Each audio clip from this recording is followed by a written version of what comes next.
What's up, y'all? Welcome back. I sure do appreciate everybody checking back in on the videos. Appreciate all the comments, the likes, the subscribes. It means a lot. Kind of been overwhelmed at how quick we've got up there. I mean, we ain't no super channel, but I sure do appreciate it. Been a little slacking just because, man, we've had so many tournaments here lately in the last month or two. I hadn't got to do as many videos, but I'm hoping to get back in that. I got a new guy that's going to help me out some, but it's just life, man. That and the kids and all that stuff, everything's just so busy, but I had a little bit today, so I was going to talk to y'all a little bit. Today I'm going to talk to y'all about just catching crappie, just fishing. I know a lot of people, and that's one thing the New American Crappie Trail Tournament does, is we've only got 2.5 days to find them and then catch them. Quality. So that's not very much. I mean, look at Kentucky Lake, 100 and something thousand acre. Yeah, it's our home lake. It's our bugaboo. That's always tough for us just because we run around everywhere. We got to get settled in on that. But anywhere, if we was to go to Mille Lacs, Minnesota, or somewhere like that, I mean, that's a 100,000 acre lake. We've got 2.5 days to find them. So I'm just going to go over a couple ways that we find them quickly, and then we can go from there and run that pattern of where they're at. Because generally when you find where they're at in the lake, they're going to be at the same place in different areas of the lake. For the most part now, for the most part. But I'm just going to run over how I kind of go through my progressions and find them and all that and help y'all out. We'll just start with Kentucky Lake, for instance. Kentucky Lake, I hadn't been on there. We had off limits, of course. I hadn't even been fun fishing on it even before the off limits. Just been so busy and all that with different tournaments. But Kentucky Lake, the way we've done it, it's April, it's spawn, the water's been up and down. But first I'm going over the water temperature. What they're supposed to be doing, which that don't necessarily mean anything. Just because they're supposed to do it, don't mean they're going to. Kind of like we do our wives, or like our wives. Just because we're supposed to do one thing don't mean nothing. Y'all know how that is. But, so I went shallow right out the gate. I went shallow on just shallow spawning flats and looked, and it was a few fish, and just kept moving out is what I would do. And that's another thing, when you're fishing, a lot of people that's going to meat fish, I call it, they'll pull up and they'll fish an area that they really like, and they don't catch nothing in a couple hours, and they just say, heck with it. They ain't biting today. We'll go tomorrow. We'll go next day. They just ain't biting. Well, now hold up on that car wash. They biting somewhere. I mean, they've got to eat and reproduce. That's what they do. They don't have a 9 to 5. They don't go work down at the Piggly Wiggly. They eat and they reproduce. That's what they do. So they're biting somewhere. Maybe a little slower, maybe a little finickier, more finicky, whatever. I don't know. But they're biting somewhere on that lake. So my advice is, when you go, I mean, you can't go, within an hour or 2 hours and say, well, they ain't biting and leave, or if you're time constrained. If they're not biting, it's going to take a little bit of time. But I would just start following. They're going to be on flats, shallow flats, mid flats, or deep flats, or they're going to be on ledges and points. That's where they're going to be. You'll see some suspended out, especially in the summertime. Wintertime, they'll suspend out there deeper. But my advice to you is, if you go and you don't catch them right away, if you've got a good graph that's got, the ledges marked and depth contours, I mean, all of them's good. Garmin, Humminbird, Lowrance, just get you a good, even old paper topo map that you can get, them hot maps or whatever, grab one of them so you can see what's underneath you. Fish love ledges. That's their travel zone. A ledge is the way they travel. Even though they might be out on a flat, they're going to get to that flat from a ledge. And a ledge is, a creek channel. Well, the edges of the creek channel, the bank of the creek channel, that's a ledge. Ledge is, off the bank before it drops off into a deeper flat. That sharp drop off, that's your ledge right there. The fish are going to follow that. My advice would be, if you've got live imaging, live sight they call it, or you got live scope from Garmin, you can look and you can find stuff. If not, side scan it. If not, if you don't have either one, just get on the ledge, and if you're spider rigging, trolling, whatever, put them down and go down the ledge. More than likely, you're going to run into some fish at some point, somewhere on that ledge, maybe on the shallower end, the mid section, or the deeper end. In the summertime, they're going to be a little bit deeper. Right now, it's kind of transitioning from spawn into post-spawn early summer, so they're probably going to be around that mid-range. in the springtime, I'd get up there on the shallow end of it and start out. That's what we did at Kentucky Lake. We started on the shallow end and come out. We find them in the mid-range.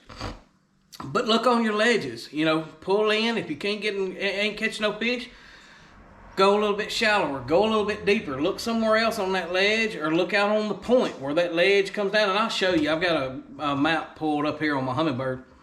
But look on that ledge somewhere. More times than not, just about anywhere that you fish, it might not be as much stuff out there but as other lakes, but there is something somewhere on that ledge that's going to hold. And they'll suspend on the ledge. They'll sit right there on the ledge. But more times than not, you'll find a stump, old tree somebody's put out, a stake mat. You're going to find some kind of habitat on that ledge more times than not. And if you don't find one on that ledge, look on another ledge. Spend an hour grabbing. You can find a lot.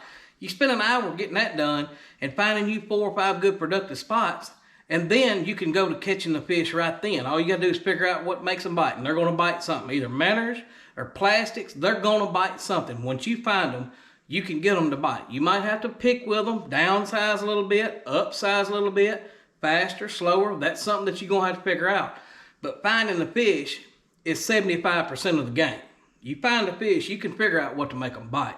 It's just going to take a little time, but that's what makes you better. That's what I enjoy about these tournaments, going to different lakes, figuring out the program. But get on that ledge and find them. More times than not, you're going to find fish on the ledge. If not, another thing that you can do if you're spider rigging or trolling is what we call drift fishing. You know, pre-spawn, get on a mid-range or a deeper flat. Most of the time, they'll be out there suspended. If there's stumps on it, that's even better. They'll be on them stumps. And a lot of times what I'll do is, back when I spider rigged all the time, I just put my 8 poles out there, maybe a drift. Now I'm using these power poles with these drift paddles, turn them sideways, and drift across it. You know, if it's colder weather, if it's below 50 degrees, I'd be creeping across it. You know, 0.4 would be plenty fast. I try to keep it under 0.4. But just turn them drift paddles if you got them. If you don't, use old windsock. Use a chain. Whatever you can use to slow that boat down in the wind. But drift across that flat. If you don't catch them on the ledges, drift across that flat. They could be there. They're going to be somewhere biting. I can guarantee you that. You just can't give up and say, well, they ain't biting today. We're going back to the house. No, don't do that, but we're going to need some to put in the dadgum frying pan, because I like eating them rascals just as good as y'all do. And if you're a trophy fisherman, more the reason to find them. Then you can pick out the big fish. But they're going to be somewhere. Look on your ledges where the shallow to deep comes off. It'll be a break right there, and they're going to be somewhere on that. And spawning time of the year, really and truly, as far as tournament fishing, I don't like fishing the spawn when it's tournament time, because the fish don't really congregate in one spot. They'll be on them shallow flats and they'll just be scattered. So you either put you forward facing sonar, they call it, live sight, live scope, put that down and go looking for fish. But if you're trolling, just drift across that shallow flats. You're going to find some males somewhere. If you start finding the males, I would back out and looking a little bit deeper for the females. But I'm going to get on this graph and kind of show y'all what I'm talking about here. Here we go. All right. Right here's what we got. I don't know if y'all can see it. I'll zoom it in. All right.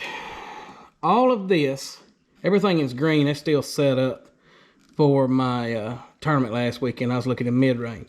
But here we go. We'll start at the beginning. Right here, the main river channel is this. This is the Tennessee River. This is the feeder creek that comes in off of it. All right, you can see how that's a little bit deeper right there. All right, well, here's your ledge right here. And there's one on the other side. Here's your ledge right here. Follows it around, follows it around, follows it around. That's all a ledge. And then also here's a ledge. All right, this right here is what I would call the flat. This is the deeper flat. All right, here's a point. That's a secondary point. Here's a kind of a secondary point. Here's a main point right here. Here's another point. Here's some little bitty points through here. But there's your ledges coming off the main river channel. And there's going to be a population of fish in all of these coves. Some may be bigger populations than others. Some may be less. But here would be the deeper flat that I'm calling it. Just where there's nothing, it's off the ledge. It's just a deeper flats where they like to suspend or get on stumps pre-spawn. But then it goes back, and still here's your little ledge here, and here's a ledge here. All right, it's going all the way back, and we can scroll up. All right, back here in the red, that's what I would call the spawning area. All this shallow water, they should be here when it's spawning time. They're going to be out there dropping their eggs. The males is going to be on beds. If the water fluctuates a lot, look on your ledges.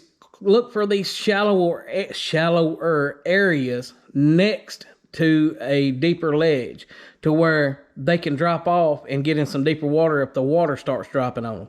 They like to be close to deeper water, in the spawn. That way, if something happens, they can just ease back down. Then when they get ready to come back up and drop their eggs, they pull back up. But just like right here, you see the contour lines, the more spread out they are, see how there's a lot of distance between them? That's the less of the slope. The less spread out they are, the tighter they are, that's a sharper slope. See, just like right here, let me zoom in. All right, like right here, that's a gradual slope. All right, now like let's find a good one. Right here. Let me zoom in to where you can really see it. All right, right here, that's a sharp slope. You see how tight they are right there? That drops off really quick. Then it kind of gradually goes back up to the bank. But this out here is deep water. This is shallow water. I would be looking for somewhere, this time of year, spawning up here, close to deep water. That way they can come up, drop their eggs, and then they just go back down. Look for some kind of cover right here. That's what I would do. But any time of the year, that's what I'm talking about as far as, it just depends on what time of the year. In the spawn time, I'd start shallow and start easing back out deep until you run into them. And my main thing is I find the ledges. I look on the ledges first because that's their highway. That's their Interstate 40 going wherever. That's how they get to and from, is they follow a ledge. And just like this right here. And another thing, if you can find a ledge, if you're fishing a river system that has an eddy in it, the river has current. Look for current breaks. Look for ledges that has an eddy. And I'm going to use this for instance. This don't have a lot of current, but I can just kind of give you an example. Say your river's flowing this way. All right, water's coming in here like this. There's going to be current on these. Crappie do like current. It just makes it a little tougher for you to fish, but they don't like too much current. So if you can find a current break, that would be optimal. So just pretend that your water's flowing this way. All right, well, when it gets up here, this right here, this shallower water, that's gonna cause current break. That's gonna cause the water to be a little slack right back here. Them fish like to post up and stay right out here behind that. I'd call that like an eddy, in which this is just a cove. I'm using an example. Say your water's flowing this way.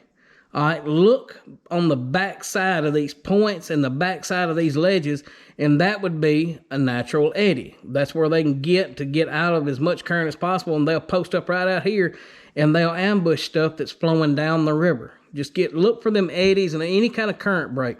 That's a big thing, especially on river systems. Current breaks are huge when you're fishing a river system. Say the Alabama River, Ouachita River, even Tennessee River, when it gets to rolling. But that's the main thing. Look, when you're out fishing, don't just quit if they stop biting. Say you're up here and they stop biting. You say, well, I can't catch them. They ain't biting today. That's a bunch of horse hockey. They biting somewhere. Get over here on this ledge, and if you think they've went deeper, go up the ledge in deeper water or go back shallower water. You're going to run into them somewhere. There's going to be brush somewhere on these ledges. Summertime, I'd start easing my way back out to this deeper place. They ought to be posted up somewhere right here in the summertime. If I was going to fish this little cove and it was, July, August, I'd be looking from right where my finger is out toward the main river. It's deeper water. It's going to be a better place. It's going to have more oxygen in it. It's going to be a little bit cooler on them. That's where I would look, But follow your edges. Follow all those little edges right there. And like I said, the closer, the tighter. You see how them lines are almost black? That's because the the contour lines, they're tighter together, and that means a steep. Like that right there is almost straight down. It goes from 9 or 10 foot right here where my finger is down to 27 foot. And that don't take long to get there. It's just, a matter of 50 yards, and it's from 9 foot down to 27 foot. That's a steep drop. Over here is a more gradual drop. That's a small percentage area. It's still going to be fish right there, but I like looking for these steep drops That way, the fish, if you can find you some kind of cover right here, brush, stumps or something, right here on this steep edge, that's where you're going to find some fish 9 times out of 10. The drift fishing I was talking about would be, you know, if the wind's blowing in this way, just put your power poles down with your paddles, your drift socks, your chains or whatever. Let the wind blow you down through here, and you'll run into some fish somewhere. But that's where I would start, you know, just starting off. If you can't find your fish, or if they're not in your old sweet spot, start following these ledges right here. Follow all your ledges, and you're going to run into them at some point. I can guarantee you that. You just got to put a little time in, and you got to put a little time in and figure out where they went to. But it's nothing to do. I mean, if you want to put some fish in the boat, you're going to put some fish in the boat. You follow a ledge, they're going to be on it somewhere. You find any kind of little structure, cover for them to get in and hide, they're going to be there. Just don't give up. Don't say, well, heck with it. We'll just come back on another day. No, they're biting somewhere. Go to another cove. You know, you don't have to just stay right there. Go exploring. That makes you a better fisherman. And just put down what you're comfortable with. Minnow rigs, you know. If you one poling, put your favorite plastic on. Find you something to fish. Find you a brush pile. Find anything. It don't matter where. And believe it or not, there's fish that live shallow all year, and there's fish that live deeper all year. Now, the biggest majority is going to transition from shallow to deep, but there are some fish that live shallow all year, some that live deeper all year, and they'll just run up on the bank to spawn and then pull back out. Just whenever you're out there fishing, don't give up. Go looking for them. They're biting somewhere, especially when you get a beautiful day and you took off work. Go looking. Don't just say, well, I quit. That's part of the game. That's more than half the fun to me, is trying to find them and figure them out. It's like looking for old turkey. Figure him out. Find out where he went to, because he's somewhere eating because they're hungry. Their only 2 things they have to do is reproduce and eat. Kind of like myself. That's all they do. That's their living. But I sure appreciate that, and we'll keep following up with this. You know, if y'all got any questions, holler at me. Ask me on here. I'll give you any help I can give you. As far as what I look for, how I fish the ledges and all that stuff. But look on them ledges, you know, look on your contours, use your map. And it may not be a graph like that. If you don't have that, I think they're called hot maps. Get you some hot maps, the old paper map. I think they're actually waterproof. Put them in your boat, and you can see where you're at in the cove, and then look on that map and say, well, there's a ledge right over here. Let's go get on it and ride it out. You can do that. I mean, there's more ways to skin a cat. Just look on your ledges, look everywhere. Don't just give up. You can stay with them long enough, you're going to catch them. But I sure do appreciate it. We'll get a little more in-depth later on down the road into how I do it. But I sure do appreciate everybody watching, tuning in. Hey, y'all go hit that like and subscribe. It's either here or here. It says CBF Chris Bush. Click on that, subscribe, put that little bell. That way, whenever I do put one of these things on there, when I upload it, put her on the system, as you would say, then y'all will know when it comes in. You know, tell your buddies, man, I appreciate it. I ain't doing this for no money. I'm doing this to help people out, because I know how frustrating it is. It's hard, and especially somebody beginning, this will help them out tremendously. Go back and look at all our other baits and tackle techniques and put this with it and combine the two, and you're going to find some fish somewhere. I mean, that's a no-brainer. You're going to find them. But I appreciate everybody, man. Y'all continue to like and subscribe to our channel. Go hit us up on Facebook. Go hit me up on Instagram. Chris Bushart Fishing. Put it in on your favorite social. I'll be there somewhere. Message me. Ask me something. I don't care. But I sure do appreciate it. And y'all stay tuned. We're going to keep coming out with some more. Thank y'all.